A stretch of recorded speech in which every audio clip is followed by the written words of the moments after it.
Ne için anlattılar Tamam, nerede bir diyor? yalan bana. Ne için ayakları kavurdu. Ne de bir vefamı bildiler kayara. Ne de dövdüler bile içecek fada. Ne için anlattılar bir yalan bana.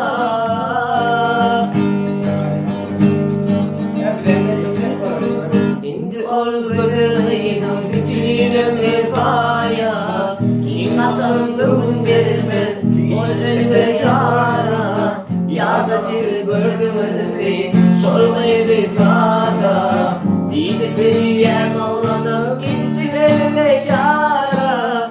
Ne biçim öderliydi attılar kahoda. Ne dedi vefa olup bildiler kayara. Ne de döndüler bile içecek fada.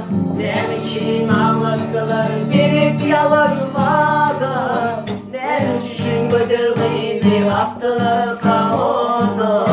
Ne de bir vefa olup bildiler kayara. Ne de döndüler bile içecek fada.